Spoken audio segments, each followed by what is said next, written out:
Hello and welcome. This is Rod Pensine. And this is Daniela Pansine, and this is Marketing for Therapists. a KI agency podcast. We have been studying therapists' personality for a long time because we have been working with them. And we really want to tackle this because there is different types of personalities, right? So basically, Daniela, what are the three types that we can kind of business model they are? Yeah, we have the solopreneur therapist, so it's like the therapreneur. So they are on their own, they see their clients, and they're happy with that. That works for them. We also have the therapist that decides to become an associate. So they join a clinic. So they are not involved in the administration of the clinic. These are things that are with the owner. They can do their own marketing or they can be part of the clinic's marketing depending on their arrangement. The advantage of being the associate is that they can join something that is bigger. They can join like their marketing train and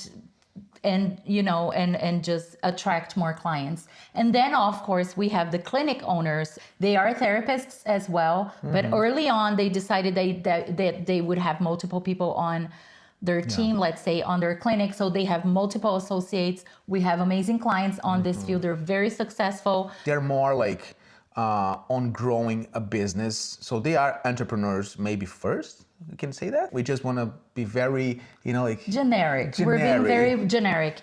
It's important to understand where you are in this journey in your career so you can decide what path you're going to take and what are the results that you might get out of this. Who is going to perform those tasks also, which is the most important thing in marketing. But let's approach the solopreneurship and different ways that can work. Let's say I am a therapist. Can we do like a little game here? Let's say we are therapists. I am outgoing, I'm extrovert, I like to talk. I don't have a website and I work only with social media. What would you recommend as a consultant, as a marketer, as a branding specialist? For me, we talk about a little bit the basics on positioning and stuff, but let's talk about really like me, what should I do? What would recommend me to do? Like, where am I spending time or wasting time? What can you say about that? I always start the conversation with our clients, asking them, what is the time that you're spending with your practice, with your clients, your patients, your clients, and with your marketing? And I always use the example of accounting. So I always use this example to explain, like, should you be doing your own marketing?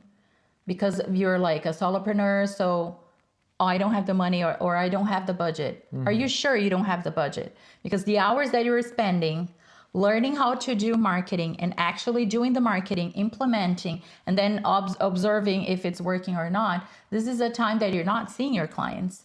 Or this is a time that you're not using to grow, like to do something internally for your business, like structuring your business or writing a book or preparing a workshop, something that it's really more related to your business in terms of growing this business. So I always start by asking the question, how much time are you spending with your clients, with your admin, your business itself, and with your marketing?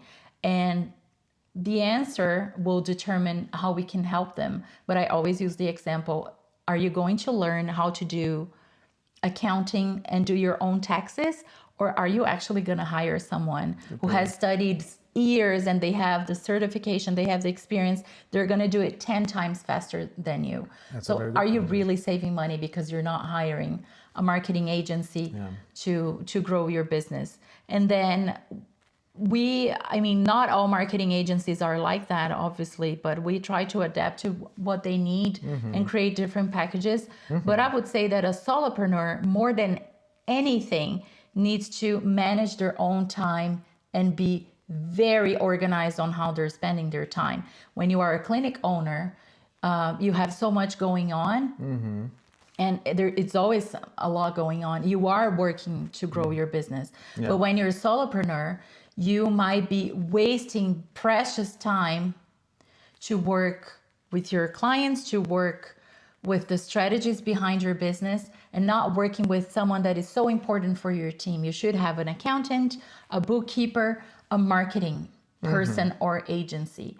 In our company, the hats we have, and hats that this therapist would wear if he or she wants to do everything by herself. So we have a designer, okay, a designer for branding material, for web pages and experiences, and a design for printing, because you do need some print. Okay, so we have that. Then we have a developer. Sometimes you don't need a developer because some platforms might help, but you are still programming those platforms, although you're not developing. And anyways, this is a discussion for another podcast. So you do need a developer. Then we have a copywriter that is very important and needs to understand both like SEO and Google and all this universe, and also the practice. Then you also have someone taking care of social media, because you need to take care of your social media. So what are the posts, the pillars, and all those things. And you have someone strategizing where to go. Branding is a process that needs consistency. And consistency, I mean like 3 posts a week in a year. It's a lot of posts.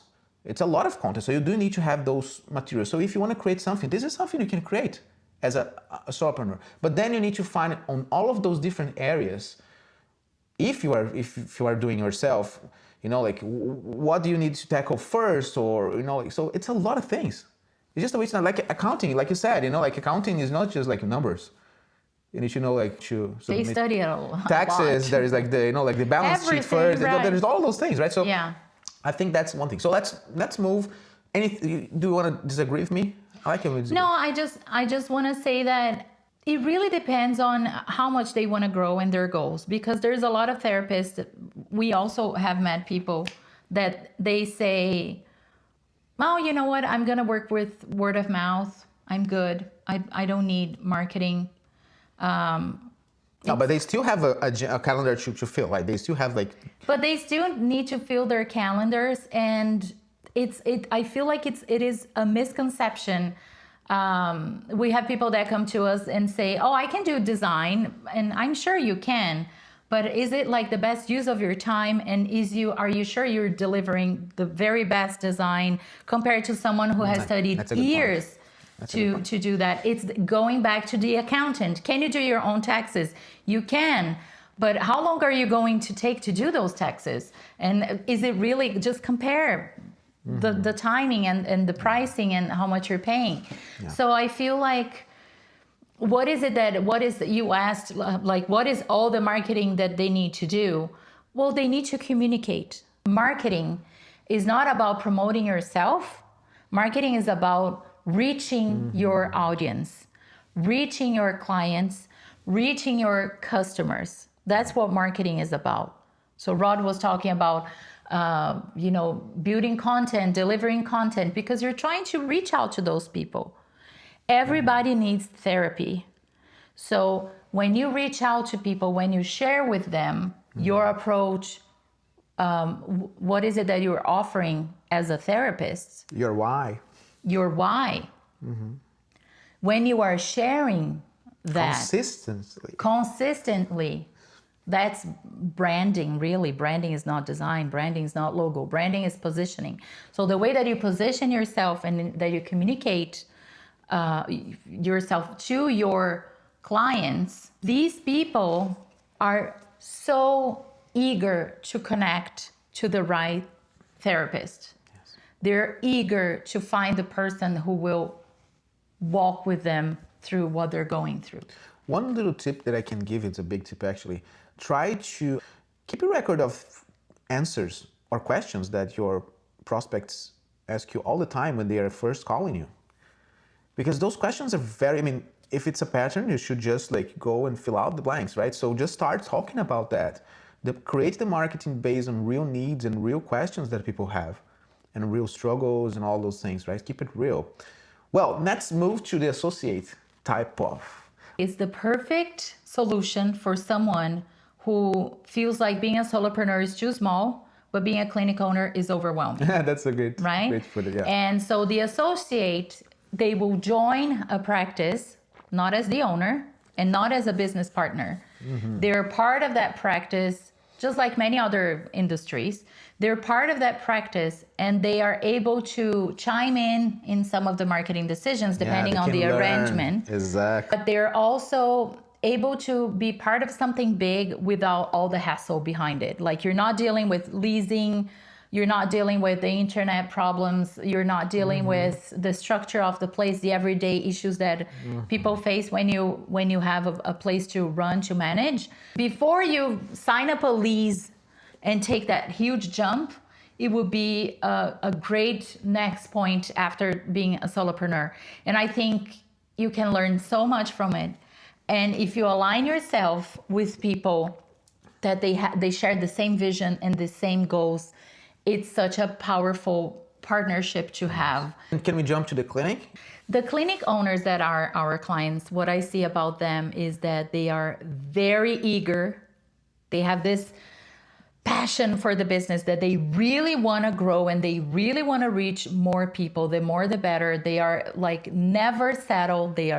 They want to keep growing. They don't have a limit. They are hungry. They are hungry for Yeah. more. They're good at delegating. They like to make some of the decisions themselves, which is why we love working with them, because we get to work with them. But at the same time, they are delegating, and not sure if it's because they are our clients, they're amazing. They totally understand the importance of marketing. hiring people that are a marketing agency or marketers. They understand because they have a few years of experience in their belts. I have a theory on that. I think it's because they did the mistake of not Yeah. understanding, of They not trusting. tried. I'm sorry. It's okay. Split my coffee here. Yeah. They tried themselves, and they are like, nope, like, we have clients that they literally tell us, no, this, like, I have better things to do with my time. Yeah. This is why I need you. This is what I need from you. And our best clients that are clinic owners are the people that they are really willing to work together. I can tell, like, if a client, our clients, if they know their clients in like 5 minutes talking to them. Yeah. Because we do ask hard questions, you know. When you have a strong vision for your clinic, for the solution that we're bringing, that there's some kind of magnet on that I really like. It's really easy for us to translate this to websites or practices, but it's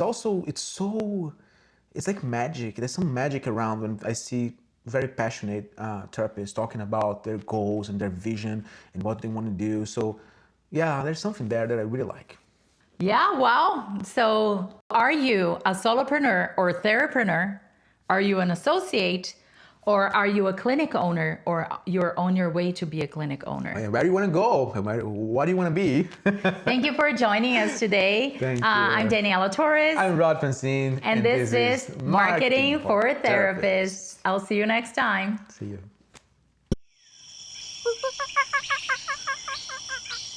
you.